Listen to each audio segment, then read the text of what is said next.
Because it wasn't just Jaguar who stayed away. Gene Deal, a longtime insider who reportedly had close access for years, was also missing. And according to his own explanation, that wasn't by accident. He claimed early conversations made it seem like everything was aligned, even involving Curtis 50 Cent Jackson directly. But then something changed behind the scenes, and that's where it gets messy. Too well. It left out too many things. So can you speak on Curtis Jackson? 50 Cent said that this is the first one. I'm He said sure. that there's hundreds of hours of more footage. I'm sure. There was hundreds of hours of that was confiscated from all of Diddy's homes in that HSI raid that never made it to the trial. At first, the documentary was announced shortly after reported legal issues surrounding Sean Diddy Combs became public in 2024. It was promoted as having never before seen footage and years of collected evidence. 50 Cent himself said he had been watching things for a long time, but also made it clear he was reacting to allegations just like everyone else. That detail matters because it shows the difference between what's confirmed and what's still being questioned. But here's the part people miss. The lady was talking greasy to me. She had no right to talk greasy to me. And then she told me that 50 didn't have the power to do anything, but they using his name to like push the whole documentary. And that's what Gene Deal later claimed he had access to photos, statements, and even video evidence, none of which fully made it into the final cut. He said he was ready to participate, even outlining exactly what he would bring. But once he spoke with producers, he reportedly felt something was off. According to him, the project started to feel less about truth and more about control. And that's when he walked away. In particular, Netflix docuseries that you've been working on, Diddy Do It? Right. You've been saying for years that you feel you knew Diddy's character. Right. Yet you said you weren't a part of that lifestyle. You weren't going to the parties. So what makes you so absolutely sure that these kinds of allegations that we've seen against him are true? Well, I'm surprised by the allegations, as surprised as everyone else is. Like, I didn't make the allegations. I didn't tell people to say these things. It comes out, I see it in the news like everyone else. But I did feel uncomfortable with the way you would present the idea of going to these projects. To come party with me. Yeah. And then that swayed me away from it. Just that alone.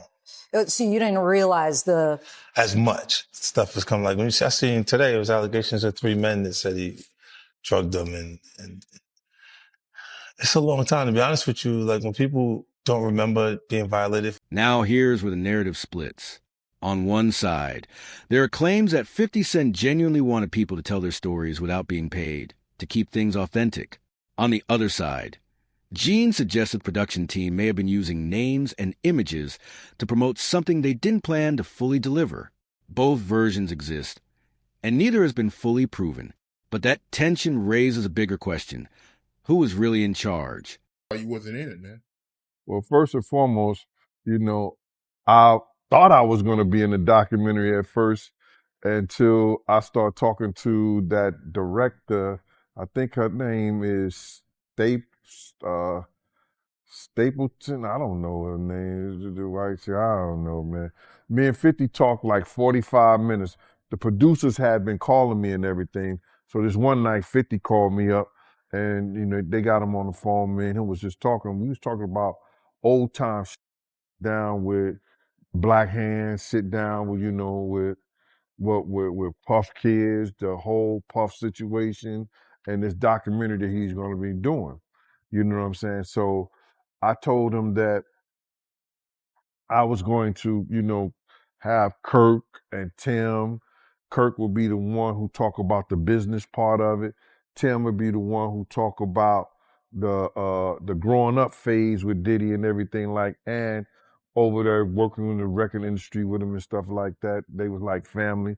And I was going to talk about, the street stuff, what was going on with Bad Boy, with the security, with Wolf, with the city college, with, the time that I knew about when I was with him up until about early 2004 or something like that.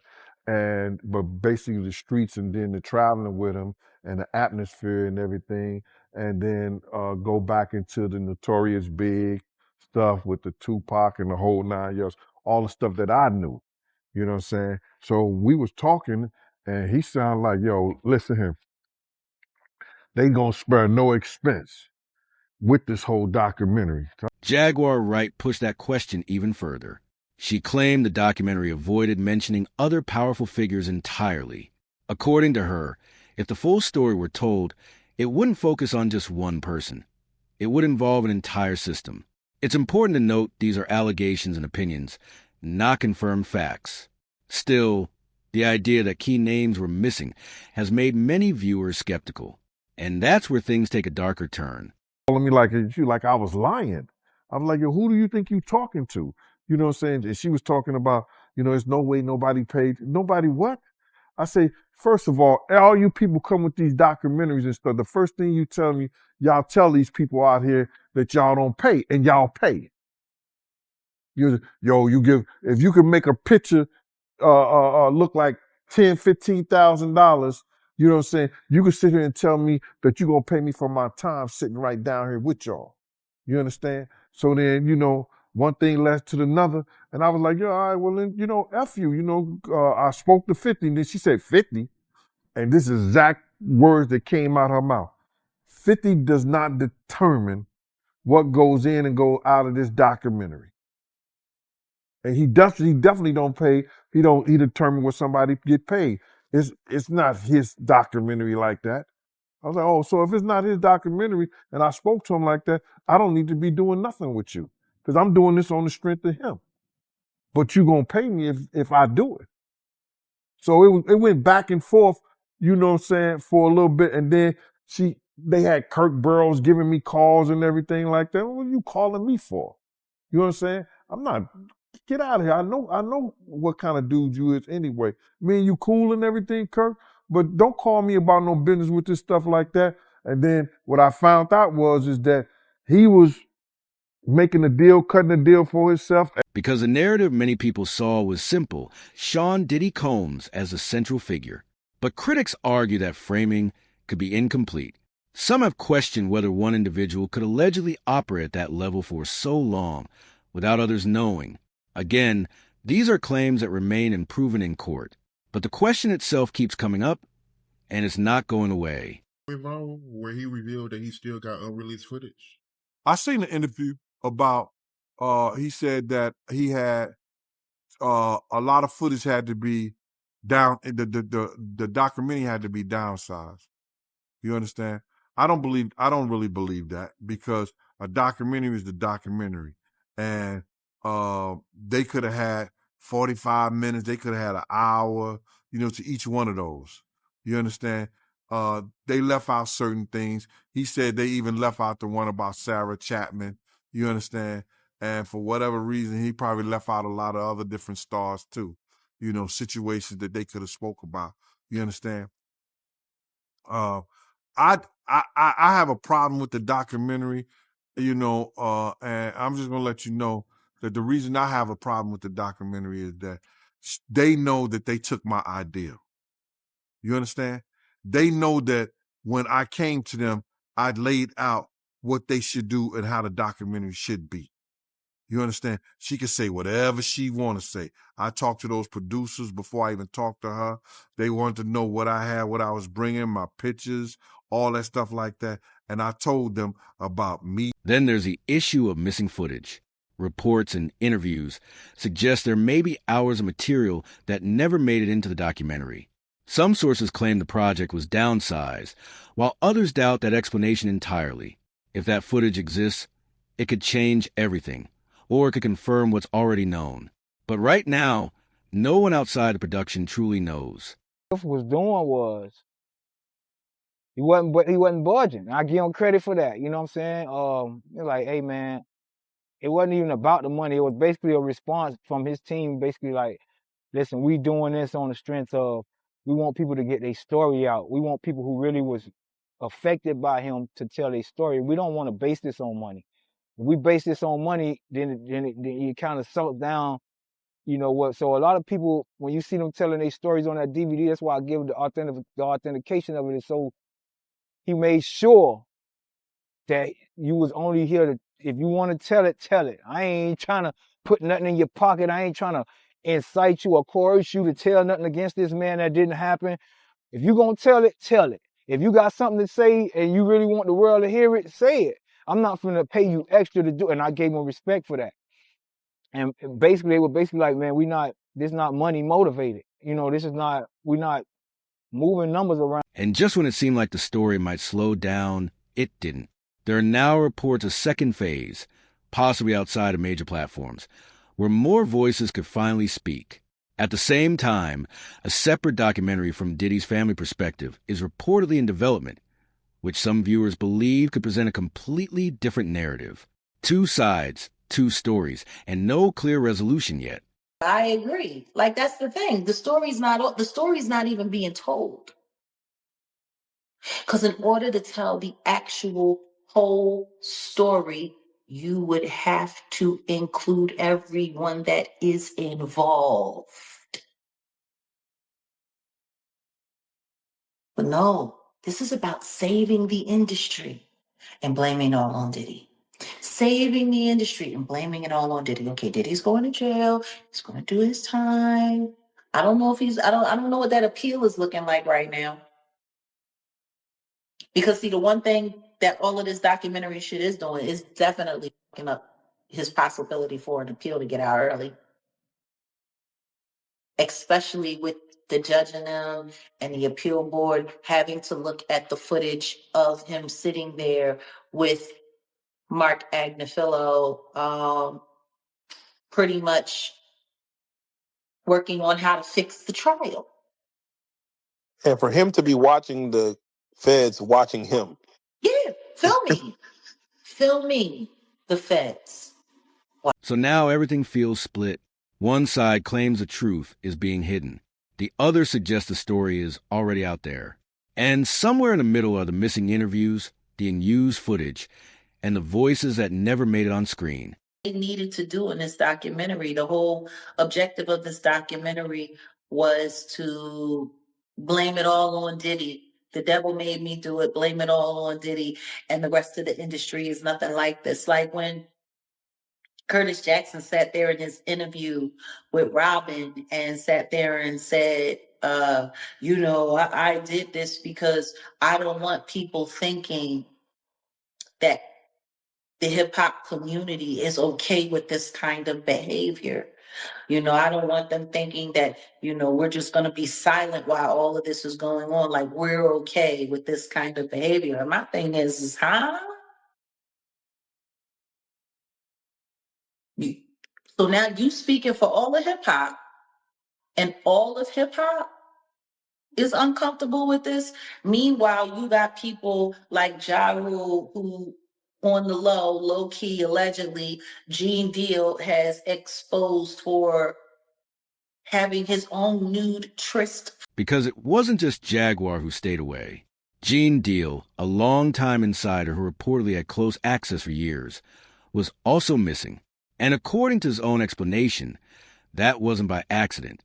He claimed early conversations made it seem like everything was aligned, even involving Curtis 50 Cent Jackson directly.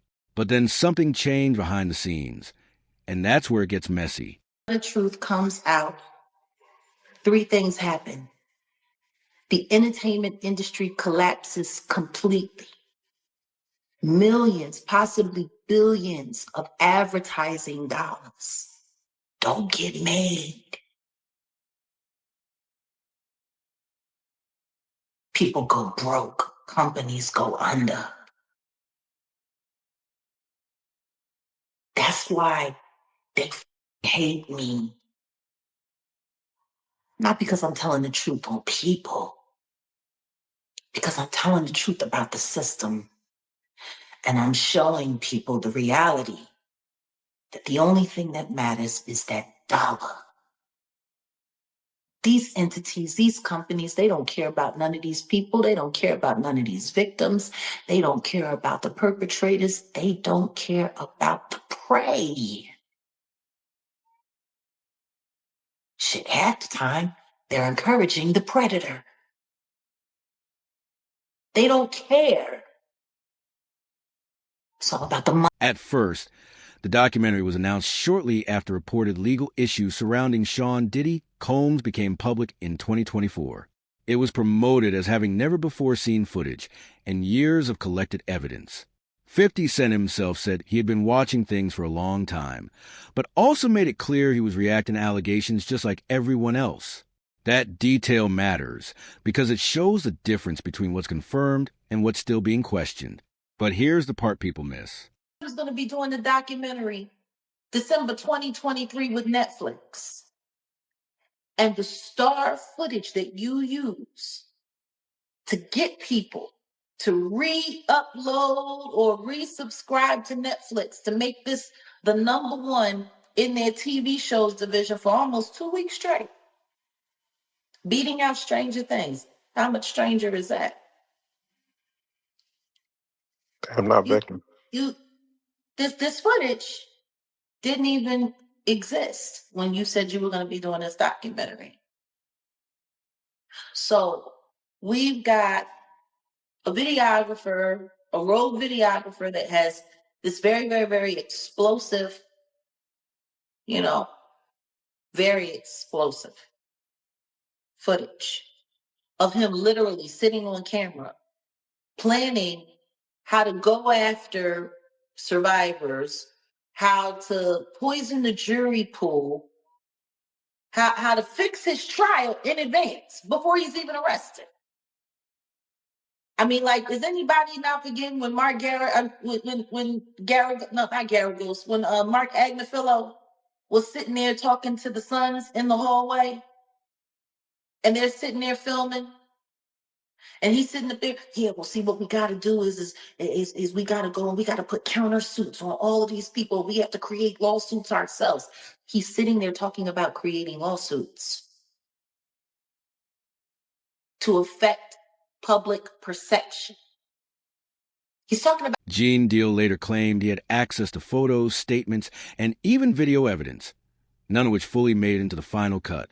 He said he was ready to participate, even outlining exactly what he would bring. But once he spoke with producers, he reportedly felt something was off. According to him, the project started to feel less about truth and more about control. And that's when he walked away. I hope you're walking on a straight arrow, man, because they waiting to see you fall. They want to see you fall so bad, brother. I'm talking about, man, I'll be in the comments and I'll be just reading it like, oh, 50 got his day comment. Like, why y'all niggas so upset about a pedophile? Like, it's stuff that y'all niggas don't. It's so many people, right, that's victims of puppy that can't speak, that's sitting back like, shut up. You know what I'm saying? Like, they basically saying, you don't even know half of it. If I was to come and say my story, not me personally, but I'm saying, I've heard that 2 or 3 times. If I tell my story, but no, I'm not trying to clout chase, I'm not trying to be a part of this.